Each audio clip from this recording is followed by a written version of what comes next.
Hi everyone, my name is Braden Butterfield and I'm going to be reviewing the book The Sonic Boom by Joel Beakerman with Tyler Gray. Basically, The Sonic Boom is a book written about how the impact of sound on our daily lives, and it really emphasizes the impact that sound has on consumer habits and how it can be used in marketing.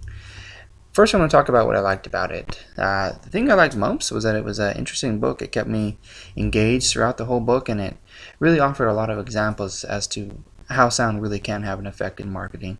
One example I liked was it talked about Chili's, and when they started offering their sizzling fajitas entree, it really sold itself by just the sound of the sizzle, and he calls that a boom moment, and basically it just when people hear that, they want it, and that's how powerful sound can be in marketing.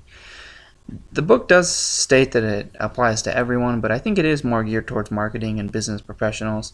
It does offer some suggestions throughout the book as to how individuals and small business owners can use sound, but it's more geared towards the bigger companies. The book points out that sound really is an underutilized concept in marketing, and there's a lot of work to be done in the field. I read an article by MP Moeller. It was called A Sound Approach to Marketing, and it stated that sound can build such a strong emotional connection, and most of our purchasing decisions are based on emotions. Leading brands know that and spend time and money getting just the right soundtrack for their large budget commercials. It talks about a commercial for the Volkswagen Cabriolet. This commercial was released in 2000 and was set to Nick Drake's Pink Moon song. And it basically says that this not only won a new audience for the car maker, but it won a new audience for the deceased English folk singer. And so we can see that sound really is very powerful. It has the power to win over consumers, and it can definitely change how consumers perceive a brand. A couple of things that I didn't really like about it was that the author implies that sound is the most powerful tool that can be utilized in sensory marketing.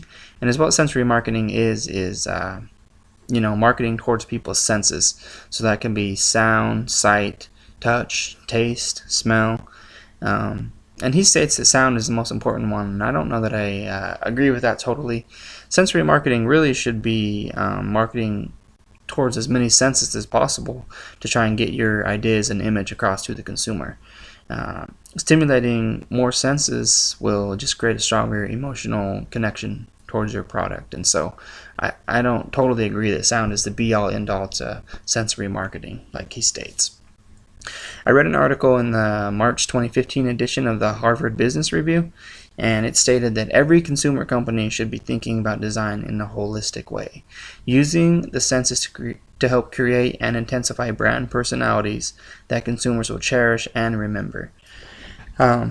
This article went on to talk about how how senses can be used in marketing and how really powerful they are. It did talk about sound, but it didn't focus solely on sound, and I think that it is important that we incorporate other senses, the sense of sight and smell and taste, into your marketing. I think that is a bigger help than just using the one.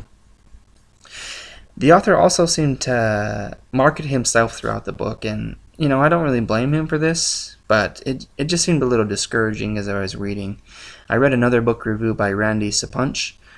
He reviewed the same book, The Sonic Boom, and I thought he put it perfectly. He stated there was one too long anecdote about creating an anthem for AT&T.